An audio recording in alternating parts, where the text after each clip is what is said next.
Berdasarkan laporan polisi yang akan kami jelaskan terhadap para terlapor, yang pertama yaitu Saudara Bahar bin Smith, yang kedua Saudara Muhammad Asad Shahab, dugaan suatu tindak pidana perbuatan yang tidak menyenangkan, pencemaran nama baik, fitnah, intimidasi, persekusi, ancaman kekerasan, dan pengerusakan yang terjadi di kediaman klien kami.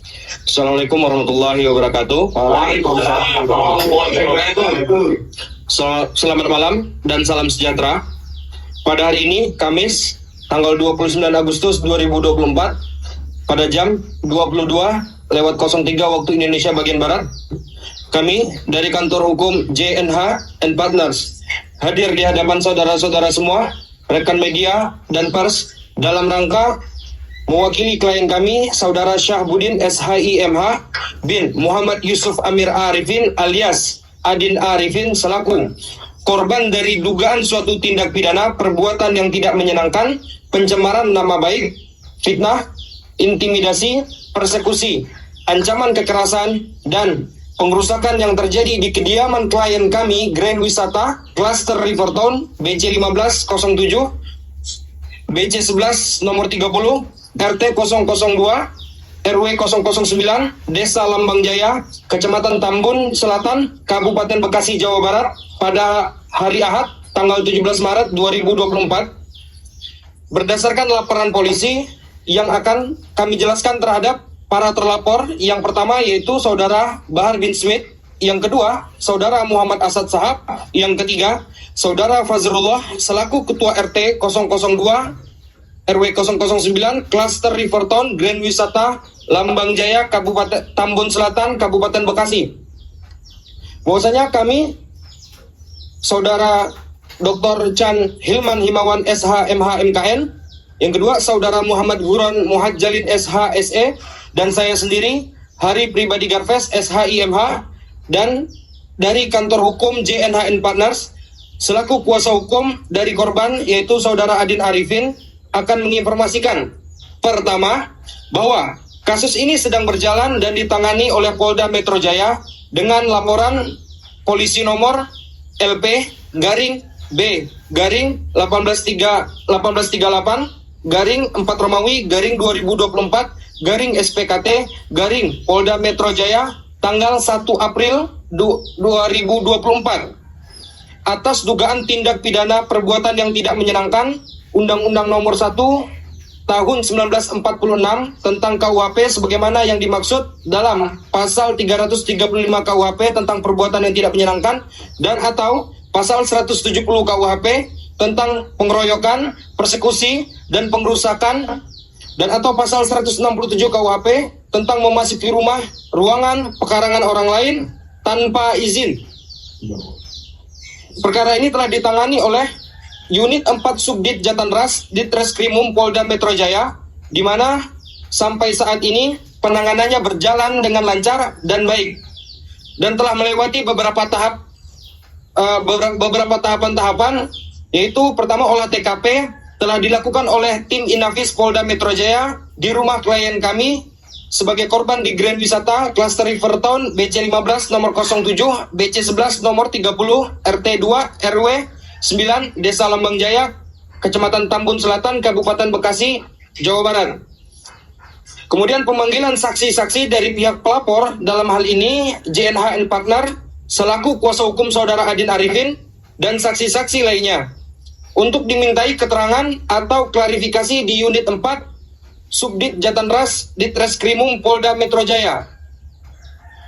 Perlu kami sampaikan bahwa pemeriksaan dari pihak terlapor telah hadir dan telah memberikan keterangan, yaitu Saudara Arif Kusnandar Suyuti sebagai saksi terlapor. Perlu diingat, di sini beliau sebagai saksi terlapor dan telah dipanggil di Unit 4 Subdit Jatanras Ditreskrimum Polda Metro Jaya pada hari Kamis tanggal 22 Agustus 2024. Kemudian perlu diinformasikan bahwasanya telah hadir dan telah memberikan keterangan di Unit 4 Subdit Jatanras Ditreskrimum Polda Metro Jaya, yaitu Saudara Muhammad Asad Shahab, dan telah memberikan keterangan di Unit 4 Subdit Jatanras Ditreskrimum Polda Metro Jaya, Saudara terlapor Muhammad Asad Shahab pada hari Jumat 23 Agustus 2024 sehabis waktu sholat Jumat. Kedua, bahwa atas kinerja kepolisian Polda Metro Jaya yang baik dan presisi, kami JNH and Partners selaku kuasa hukum dari klien kami, Saudara Adin Arifin, memberikan apresiasi yang setinggi-tingginya atas penanganan kasus ini sampai pada saat ini, dan berharap kasus ini dapat segera diselesaikan dengan baik oleh pihak kepolisian Polda Metro Jaya demi tegaknya rasa keadilan dan kepastian hukum bagi klien kami, serta kasus seperti ini tidak boleh terjadi lagi di negara kesatuan Republik Indonesia.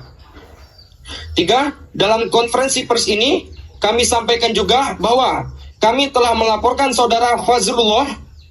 Saudara Fazrullah ini telah kami laporkan selaku Ketua RT 02 RW 09 Cluster Rivertown Grand Wisata Desa Lambang Jaya, Kecamatan Tambun Selatan, Kabupaten Bekasi di Polda Metro Jaya dengan laporan polisi nomor LP-B-4433-8 Romawi _2024 SPKT Polda Metro Jaya tanggal 1 Agustus 2024 atas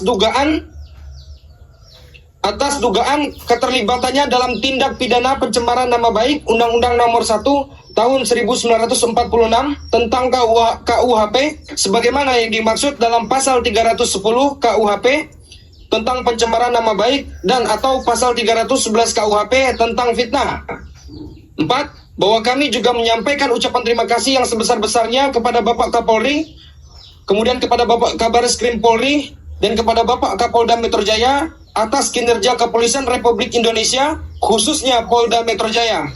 Sebagai penutup, kami ucap dalam konferensi pers ini, kami sampaikan atas perhatian dan dukungannya serta kehadirannya kami ucapkan banyak terima kasih. Wabillahi taufiq wal hidayah. Assalamualaikum warahmatullahi wabarakatuh. Waalaikumsalam warahmatullahi wabarakatuh. Ya, bagi rekan-rekan media ada yang memberikan pertanyaan? Jadi Pak, Saudara Arif ini yang sudah dipanggil, dia sebagai saksi. Sebagai saksi dari Si Arif ini siapanya sih Pak? diduga masih tim dari Saudara Bahar bin Smith. Jadi ada persekusi juga di dalam pakaran rumah dan juga ikut mengkompor-kompori di situ. Provokasi. Provokator maupun Iya. Jadi sampai 50 ormas itu datang saat tanggal 17 Maret 2024 saat itu. Apakah dugaan penganiayaan juga Bang, atau apakah ada dugaan macam? Ada sebenarnya dugaan penganiayaan, tapi itu terhadap security dari rumah dari Pak Adin, tapi dia belum sebagai pelapor, masih jadi saksi saat itu. Cuman ya itu kasus berbeda ya. Kira Enal Makbirwan dari Denyos.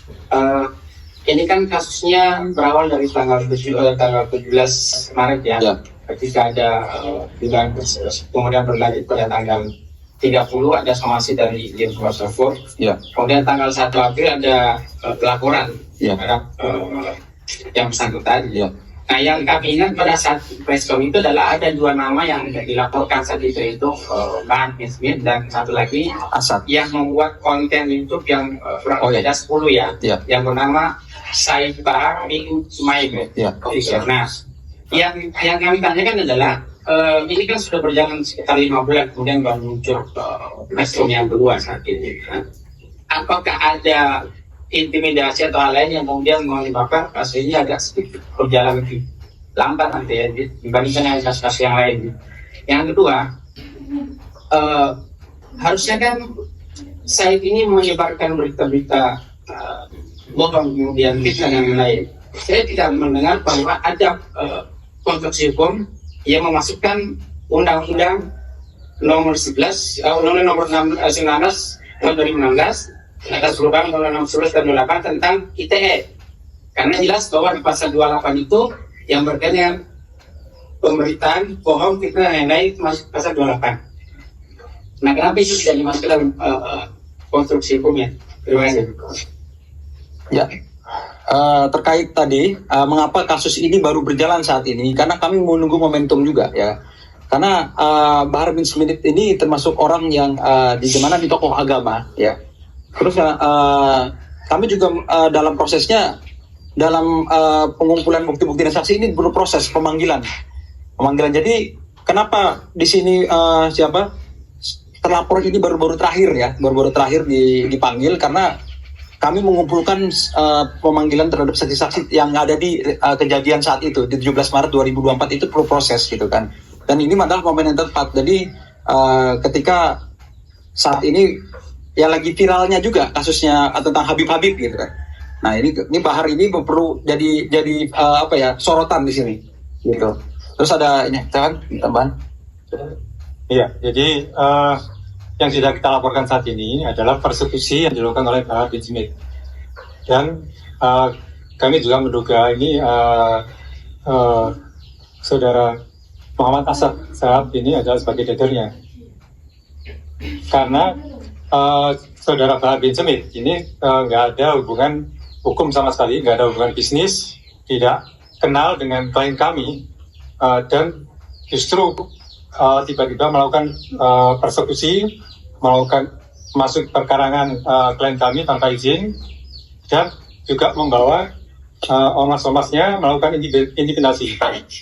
Nah, itu yang kita laporkan. Terus ada lagi, ternyata ini diviralkan oleh yang tadi disampaikan dari akun YouTube Said Bahar official, sama satu lagi @muhibbin official. Iya. Dan itu juga akan kami proses juga. Berarti belum ya untuk melaporkan tindak pidana Nanti akan kita proses. Jadi dua nomor laporan yang saat pada proses yang kemarin itu laporan atas nama siapa? Karena ada dua yang ditampilkan saat itu. Ada dua bukti pelaporan di bulan Juli. Yang satu yang kita laporkan adalah untuk pasal persekusi. Yang sekarang sudah berjalan dan tadi sudah disampaikan oleh saudara kami, saudara Hari, itu sudah berjalan. Dan yang kedua, yang masalah ETI ini lagi proses. Ini tujuan yang baru ini dalam kasus harus nomor ngapain itu harapan dan terus harapannya apa sih dari alamnya ya itu sebenarnya sudah kami jelaskan waktu konferensi pers yang pertama.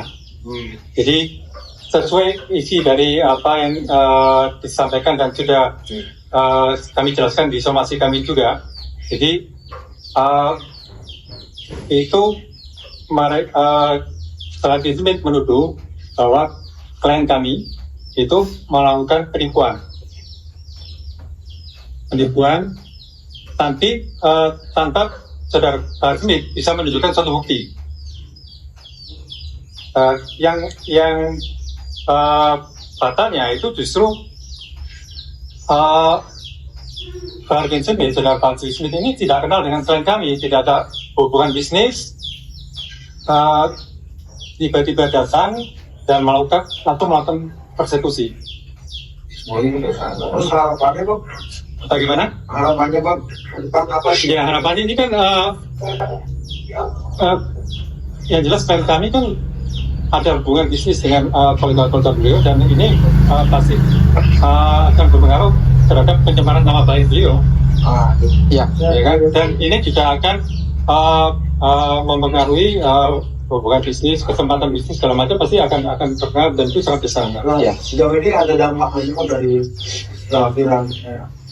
Dampak ada yang memberi. Ya ada, pasti ada dampak dan besar sekali itu. Kepercayaan orang terhadap klien kami pasti akan turun. Dampak yang terjadi sangat besar ya, karena akun Said bin Sumaid ini memviralkan dari persekusi ini dari 17 Maret itu ditonton oleh 800.000. Saya lihat sih 800.000 lebih ya pada saat kejadian itu kan. Dan semuanya mendukung dengan apa yang dilakukan oleh Bahar sebagai sang hero yang menuduh seseorang ini melakukan penipuan, ini membawa dukun ya kan. Nah justru dengan adanya laporan dan adanya konferensi pers seperti ini memulihkan nama baik dari Pak Syahbudin ya, Pak Adin Arifin ini ya kan yang dituduh oleh beliau, yang di framing di akun YouTube-nya. Nah saat itu sebenarnya pada tanggal 17 Maret ya, itu memang ada kesalahpahaman. Itu sudah ada terjadi mediasi di Polsek ya, di Polsek Tambun ya. Nah sebenarnya sudah ada deal-dealan, itu udah terjadi, udah minta maaf lagi.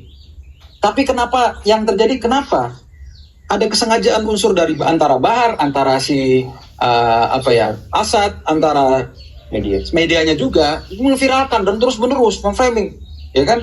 Dan semua orang pada tahu di situ bahwa wah tetangga kami nih, ada apa ini? Wah penipu berkodok dukun nih, kayak gitu kan.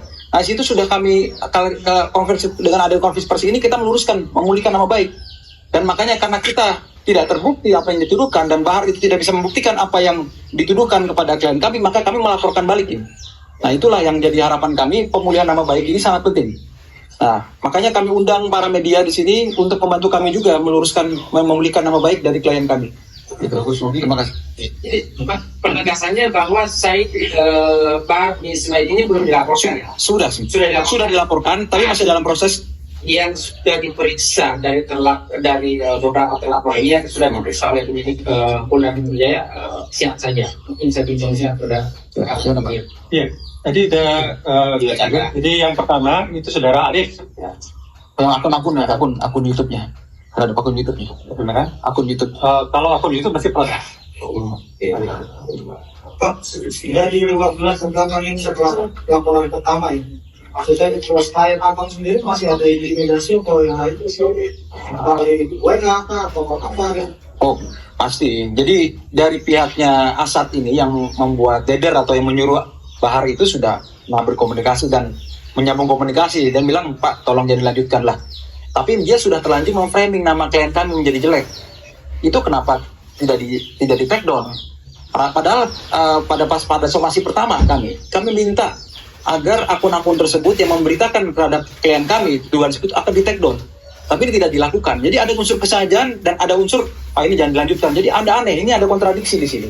Makanya oleh sebab itu laporan ini tetap dijalankan. Nah, kedua terhadap Bahar bin Smith ini yang dia jadi superhero ya di situ dan di framing seakan-akan jadi pahlawan itu juga harus diluruskan nih. Karena ini tindakan seperti itu namanya main hakim sendiri dan apa yang dilakukan itu menuduh seseorang melakukan tindak pidana tanpa bukti, tanpa adanya laporan. Ini juga jadi pembelajaran bagi masyarakat kita ya, agar hal ini tidak terulang kembali. Dan itu sangat sering terjadi apa yang dilakukan oleh oknum-oknum ya, seperti yang tokoh agama atau Habib seperti ini. Dia suka persekusi, memframing tanpa adanya bukti. Itu yang menjadi pembelajaran agar ada laporan pidana ini, dan ini menjadi pelajaran bahwa ini negara hukum. Negara hukum, apa yang mereka tuduhkan harus ada bukti, dan ini harus dimasukkan sebagai laporan hukum gitu, dan harus ada bukti-buktinya. Nah inilah yang kami mau katakan ya.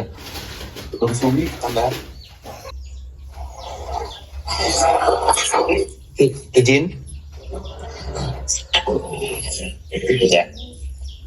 Assalamualaikum warahmatullahi wabarakatuh. Waalaikumsalam warahmatullahi wabarakatuh. Ya, tambahan dari kami, saya Tubagus Mogi Nur Fadil, Satya Tirtayasa, beserta juga para penasihat hukum di sini, dan dengan saudara-saudara kami ada Gus Ivan Wesi dan para santri di sini.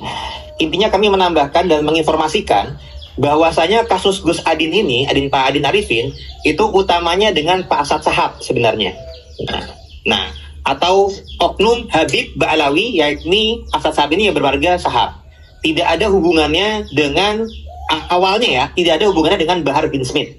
Tapi karena solidaritas kekeluargaan di antara mereka, sehingga Pak Asad Shahab ini menyatakan ada penipuan, sehingga Bahar bin Smith ini kemudian sok jago sebagai pahlawan yang mau menolong keluarganya atau kerabatnya, karena mereka sesama keluarga Bani Ba'alawi dari Muasal Yaman. Nah, kami di sini, saya sebagai Ketua Umum Robitoh Babat Kesuran Banten dan juga Wakil Ketua dari Perjuangan Wali Songo Indonesia Laskar Sabilillah juga memiliki solidaritas yang sama kepada saudara kami, Bapak Adin Arifin. Karena beliau pun dari garis ibu juga keturunan Sultan Banten dan juga keturunan Wali Songo, yakni Sunan Gunung Jati. Dan kami juga ada bentuk kepedulian, bentuk solidaritas, tidak terima kalau saudara kami Pak Adit ini dipersekusi, difitnah, dicemarkan nama baiknya dengan sewenang-wenang oleh oknum Habib Ba'alawi yang ngaku-ngaku sebagai cucu Nabi dan ngaku-ngaku sebagai ulama. Seharusnya kalau ngaku sebagai cucu Nabi, ngaku sebagai seorang ulama, ya harusnya bersikap yang memberikan teladan yang baik di masyarakat. Bukan malahan sok jadi preman, persekusi, mencemarkan nama baik, dan menyampaikan hal-hal yang tidak baik di masyarakat. Harusnya memberikan contoh dan teladan yang baik. Sehingga kami di sini sebagai suatu bagian keluarga besar Wali Songo mendukung Bapak Adin Arifin beserta para penasihat hukumnya untuk terus memperjuangkan keadilan di bumi Indonesia ini, karena negara kita adalah negara hukum. Tidak ada yang punya ras yang lebih tinggi sehingga tidak bisa dihukum. Bahkan Rasulullah pun bersabda, andai Fatimah putriku mencuri, akan kupotong tangannya. Apalagi yang mengaku-ngaku sebagai zuriat Nabi ribuan tahun kemudian. Jadi sekian dari kami, semoga dengan konferensi pers ini, perjuangan kita, bangsa Indonesia ini, bisa memperjuangkan Pancasila, sila kedua dan sila kelima, kemanusiaan yang adil dan beradab, dan keadilan sosial bagi seluruh rakyat Indonesia. Terima kasih. Mengucapkan terima kasih yang sebesar-besarnya kepada jajaran polisian di Polda Metro Jaya yang memeriksa kasus ini, ya, sehingga kasus ini masih berjalan dan belum, ya, masih berjalan dan masih akan ditunggu proses tersangkanya daripada mereka yang tadi kami laporkan. Nah, begitu. Terima kasih.